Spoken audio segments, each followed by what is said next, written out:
All right, I just finished watching the Oscars, and to be fair, it was only as much as Hulu allowed me to watch. I was happy and found some solidarity in the fact that afterwards I saw that a lot of people shared my experience with trying to stream the Oscars on Hulu. I had no problems at first. Well, my girlfriend did. She couldn't even get it to work on her Hulu at all. I had no problems for a while. Then I had to step away to go to the bathroom, and then came back, had to reconnect, and it wouldn't let me back in. Scrambling, trying to find somewhere to get it on there. I eventually get it on like a jank, low quality on Hulu for some reason, and then that ultimately bows out like right after Best Director, and I'm left to scrounge for YouTube clips, and I didn't even get to experience authentically the Best Picture and Best Actress categories, at least. I had to just see the little YouTube snippets, which was annoying because this was the first year I made an effort to watch all the Best Picture nominees and most of all the other nominees as well, to actually really be knowledgeable when I'm watching the Oscars. Because previous years I wouldn't watch the Oscars, I would just watch the clips because I might know one or two of the movies, or have seen one or two of the movies any given year. But I'm glad I did this year because it gave me a lot more investment in the Oscars themselves, and it was fun. But yeah, the Hulu watching experience was not great, really rough, almost ruined the experience for me, but we bared through it. All in all, I thought it was a good Oscars, nothing super shocking, no crazy results. Some went slightly different than I expected, but ultimately, for the most part, I'm happy with how it was. I thought Conan O'Brien was a great host. It's funny, he made a couple jokes. First of all, the substance gag was great. Him coming out of Demi Moore's freaking carcass in the beginning of the Oscars. Awesome. Awesome way to start. And then he made a joke about Ralph Fiennes. We're going to be able to call you Ralph at the end of this if he doesn't win tonight. Which I realized, ironically, I did call him Ralph Fiennes in my video. I realized that after the fact, because previously I did a video day before the Oscars going through all the categories in which I had seen all of the nominees for, and I made my picks, not predictions, but who I would personally pick if it were my call. And so you can check that out if you want, but I'll also bring up what my pick was as I go through the Oscars as well. I'm going to break it all down here. We're going to have some fun. All right, let's talk about it. There's some stuff to talk about, but ultimately I'm glad with most of the results, and I just wish a couple things were highlighted a little bit more, which would have been nice if just a couple of the awards went differently.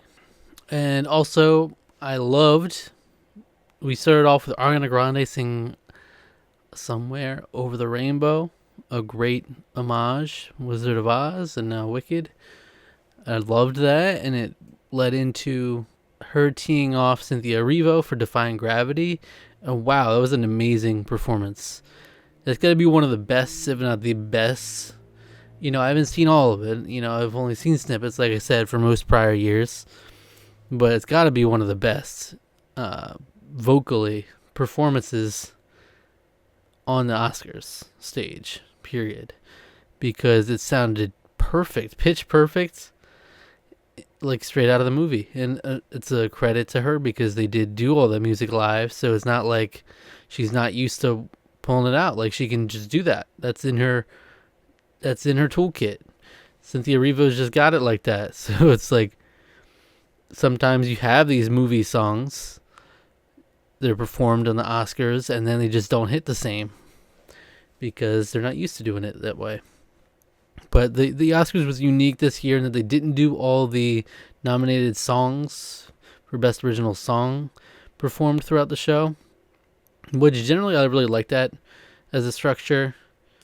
And I'm not mad at it here because it gave us an excuse to get Wicked, and the Best Song nominees were generally one of the weaker bunches I've seen. So it doesn't surprise me. But all right, so we bring out Robert Downey Jr. I really like when they do this, when they bring out the previous winner, like the reigning Oscar holder for that category. So we have the Best Supporting Actor category, Robert Downey Jr. won it last year, so he presents it. Really cool. Shared a couple words for each nominee, and Kieran Culkin wins, which was, as predicted everywhere, the most slam dunk awards. So it's almost like they knew that and just threw that right in the beginning of the show. Kieran Culkin was personally what my pick would have been, even though it's pretty basic, because he won all the awards leading up to it. But I did think he deserved it out of that group. Clarence Macklin, is that his name, from Sing Sing? I do think retrospectively, I wish I mentioned this in my other video.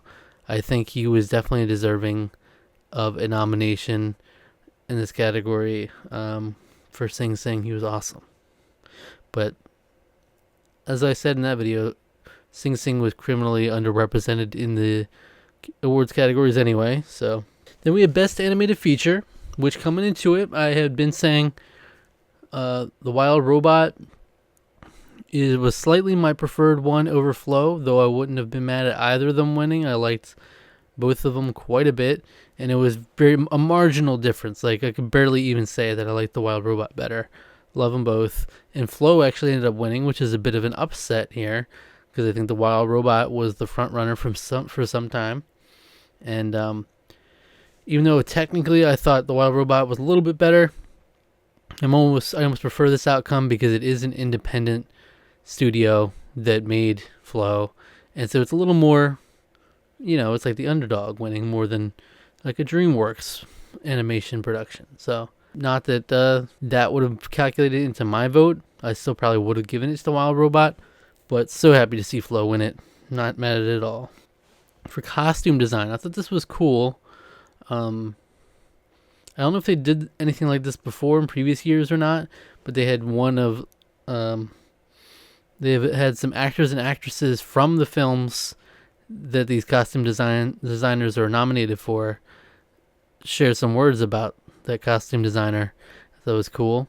And then ultimately led to Wicked, Paul Tazwell winning for Best Costume Design, the first black man to ever win the category apparently, which is awesome, much deserved. That was who I had picked for costume design. It was Wicked for sure. Then we had Best Original Screenplay, which ultimately went to Anora. Absolutely, I agree with this. The only other one I might have considered was A Real Pain, but Anora was my favorite of the Best Picture nominees. It was generally what I would be rooting for in most categories.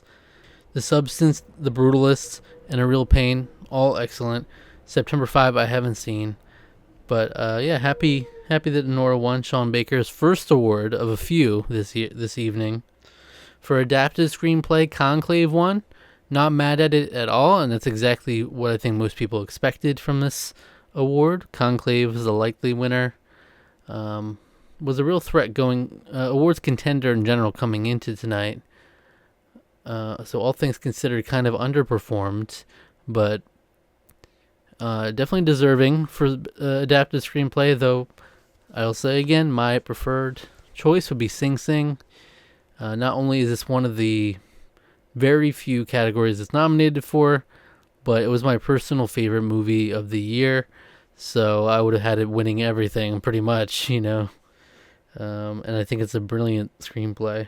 Okay, so then we had the makeup and hairstyling category.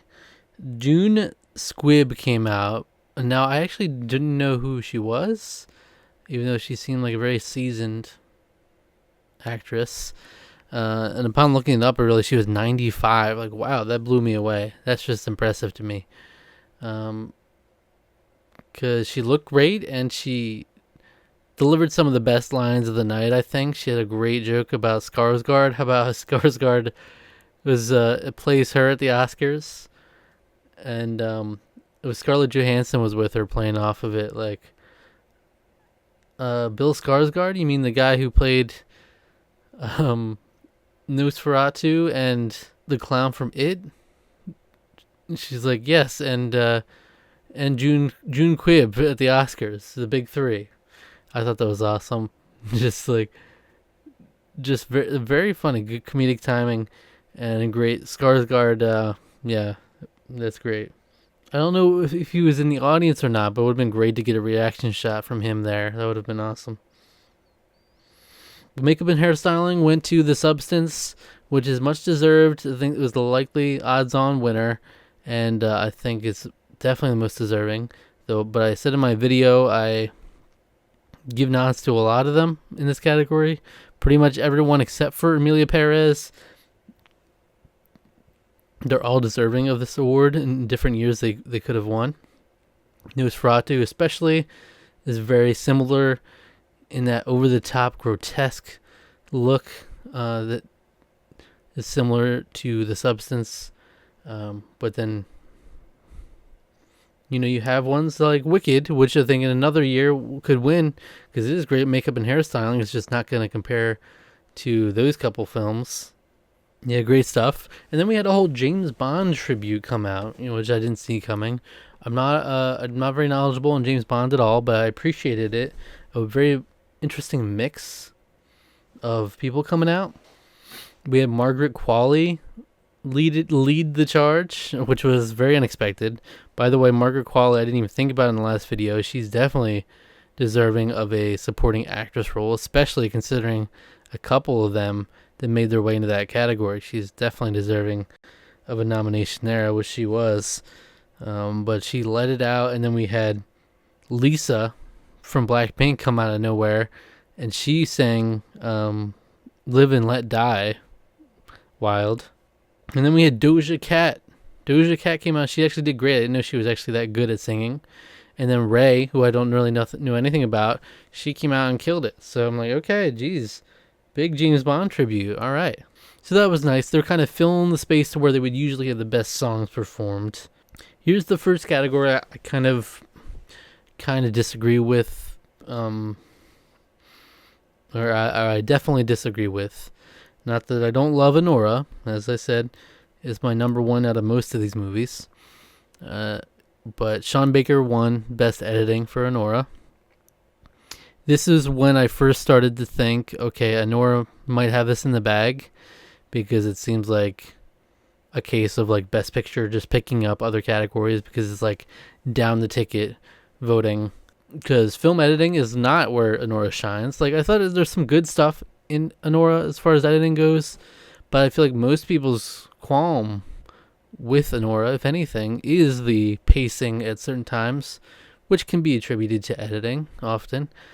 And so it's just an interesting choice to have it awarded for that aspect. Personally, I think it's kind of weird. We probably could have taken Anora out altogether and had a much better entry in the category. Though obviously the more egregious one for me is Emilia Perez. Obviously shouldn't have been nominated for that, or half of the stuff it was nominated for, but I digress. So Anora wins. That was the point where I had Conclave winning for editing. I both wanted it to, and I kind of thought it would, because it just felt right. There's a couple of these categories where it's like, I get it, Anora, I love Anora, but we really could have spread the love, and I think it would have made perfect sense. It's not like just giving another person an award. I think that certain people are actually more deserving in different spots, even with Anora being the best of this bunch. And I'll go into that more as we get to them. Then we had another slam dunk one, which was Zoe Saldana. As I expressed in my video, I don't personally get the hype around it. This is the one thing that was kind of rising above the fray as far as Emilia Perez and the controversy. Zoe Saldana was coming out unscathed, still winning all the awards leading up to this, and was the front runner by a mile.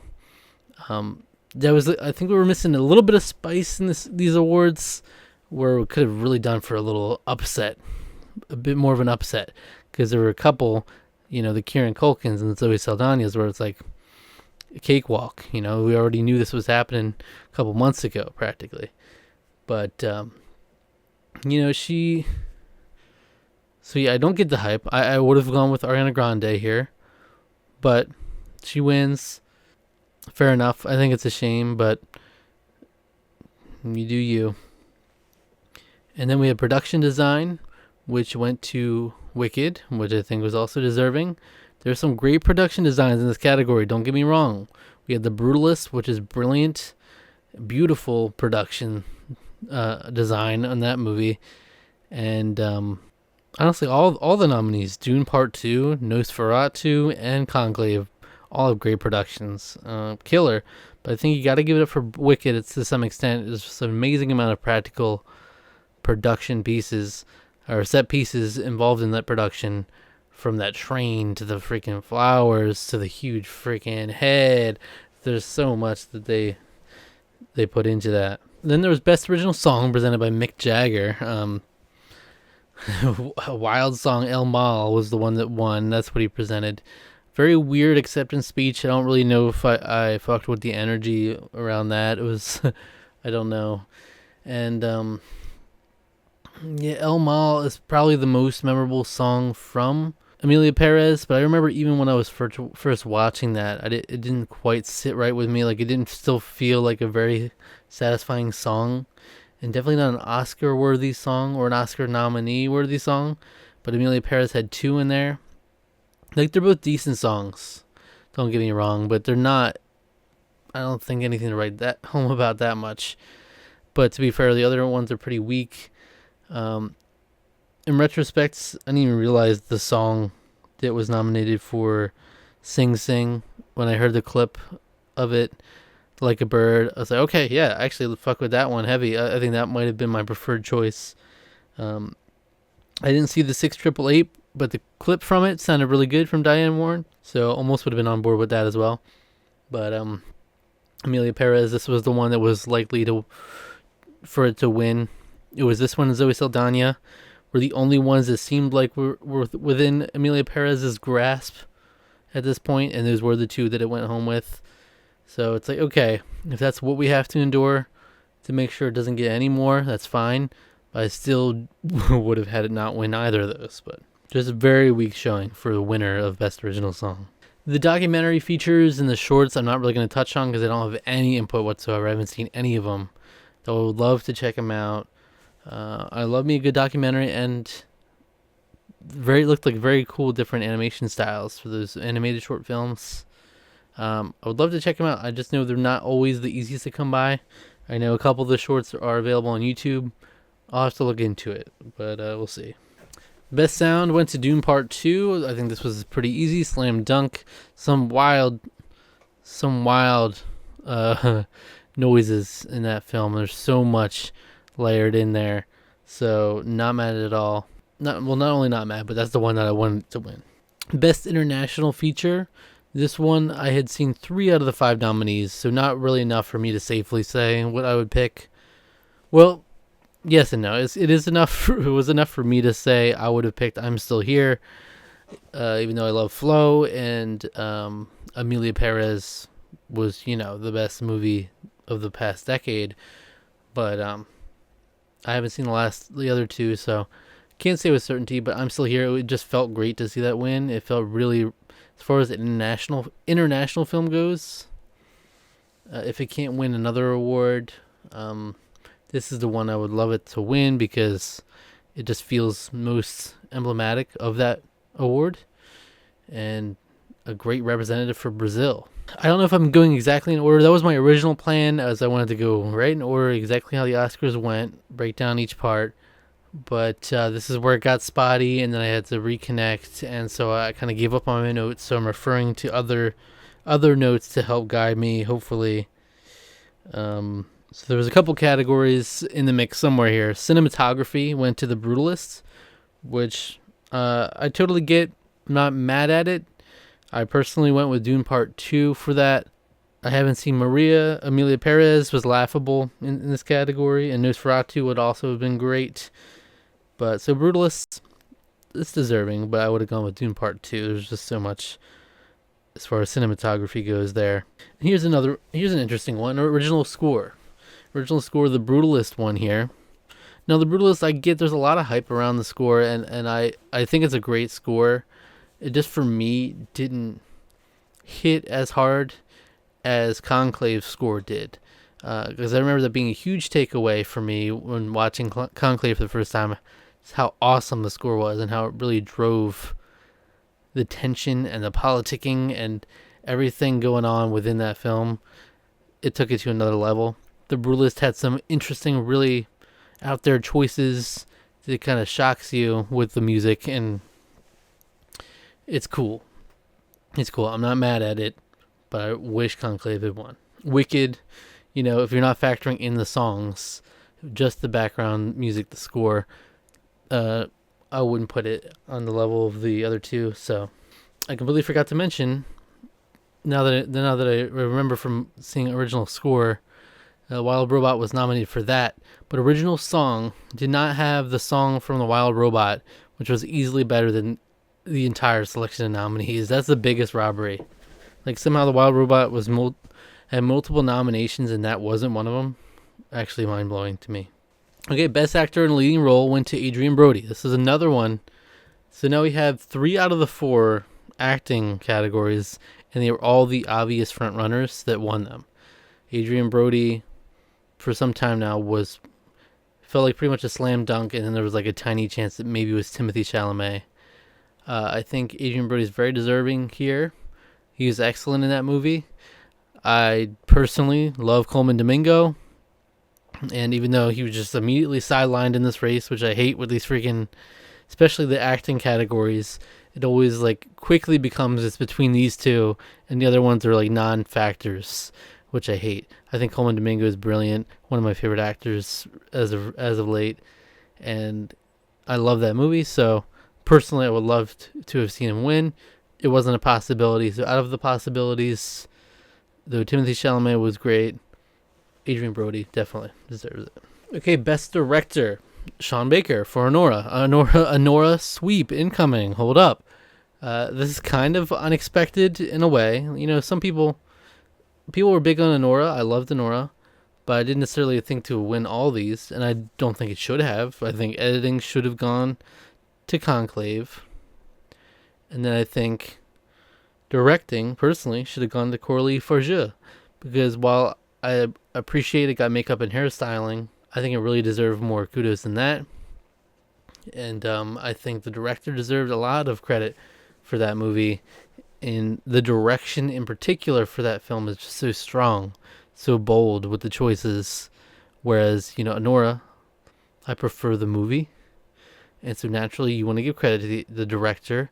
But I think it would have been appropriate for Coralie Farjeux to have the director nod, while Sean Baker can get the writing nod and ultimately the Best Picture nod. I think that would have been cooler, have more of a balance, give the editing to Conclave, director to Coralie Farjeux, and then Anora, it's Best Picture, screenplay. But no, instead, we got Sean Baker winning for his writing, his editing, his directing, and the film. Boom. Big sweep. Okay, good night for Sean Baker. He's happy man tonight. Another thing I want to say about directing, I think there was a couple big mistakes here. Amelia Perez, Jacques Audiard should never been nominated. That's for damn sure. And I don't think James Mangold should have been nominated either. Like, director, let's give it for directors. Come on, if we're getting a best directing category, give it for strong direction. You know how I feel about Amelia Perez. I just don't think it's a good movie, period. So I can't make sense of any of the nominations really, but A Complete Unknown, it's a decent movie, but there's nothing to write home about as far as directing goes. So there's 2 big missed opportunities here that would have been a beautiful summation of the year as far as directing goes to me, and that would have been for Dune Part 2 and Conclave. I think that would have been the perfect 5. Dune Part 2, Conclave, Anora, The Brutalist, and The Substance. With The Substance winning is how I would have seen it, and I think that would have been beautiful, because those are 5 strong directions for films. I did like his message about going to the theaters. That's something I'm big on, even though most of the films I saw, or that I saw in preparation for the Oscars, and in general the last year, was spent watching it however I could, whether it be on my phone or a laptop, in the pockets of the time I had, just to make sure I had time for it. Ideally, I would always go to see the theaters every time. The problem is just how limiting some of them are. I'm Still Here was very difficult. Some people still had problems finding it, and some people didn't see it until very last minute. it was not available like in the theaters near me. I had to drive out of the way just to watch that, like 45 minutes from where I usually go. So not ideal in that respect, but I love going to the theater and support it whenever I can. Okay, here we have actress in a leading role. Let's talk about it. Mikey Madison wins. I was very happy to see this, honestly. I thought she was brilliant. But the more and more I think about it, this is one of my favorite categories of this year's whole Oscars. I think it's a stellar lineup of women, brilliant performances.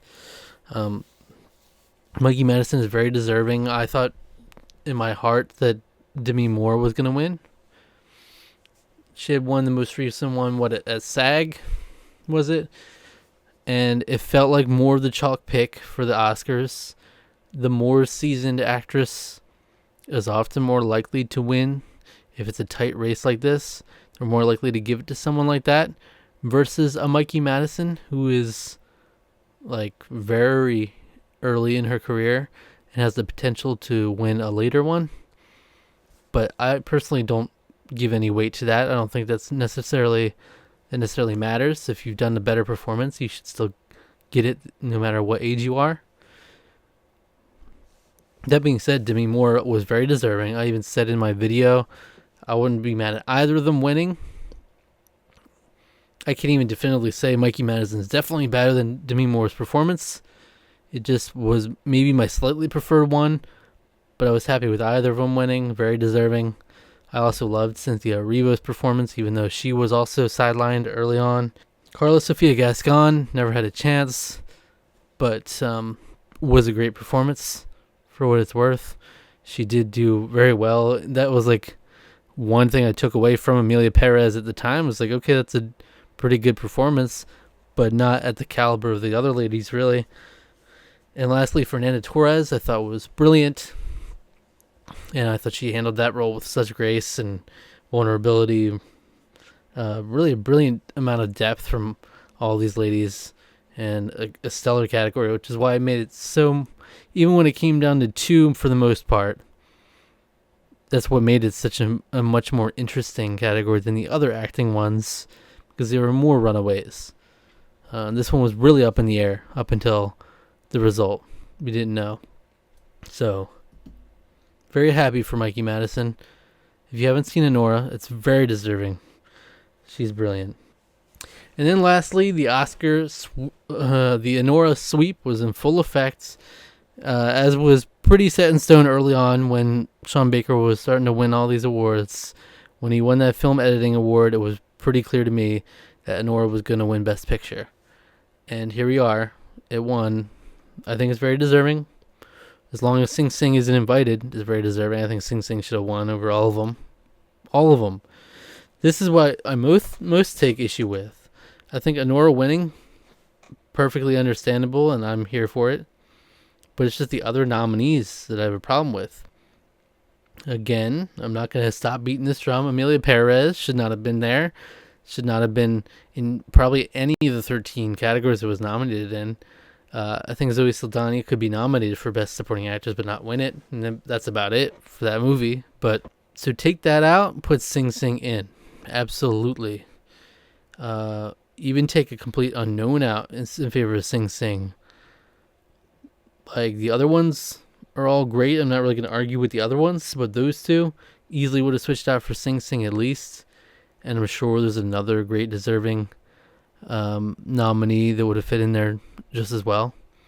Another big snub was, of course, Challengers not being nominated for anything, and especially not being nominated for score. I think some of these movies don't fit a certain mold that the Oscars are looking for, and at the same time, it's early on, so like, people have a short memory. They just could have easily forgotten about it. Dune Part 2, it's a miracle that it got what it got. And even then, it deserves some more nominations, I think. But, because that was very early on that year. But all in all, I'm largely satisfied with how the Oscars went this year. I think it would have been a perfect encapsulation of at least my perspective of the film industry this year. if a couple of those awards went the way I was thinking or hoping. Like Coralie for Jeu winning for Best Director, Conclave winning for Best Editing. Couple things like that go a different way, I think we have a much better picture of the year. But instead we got Anora Sweep, which again, I love Anora. But I think we could have shared the love a little bit. Let me know what you thought of the Oscars this year. What do you think of the results? Do you agree? Disagree? I'm glad. Like, we got to thank our lucky stars that Emilia Perez had the controversy it did, because there's no sense to it. It shouldn't have been nominated barely at all.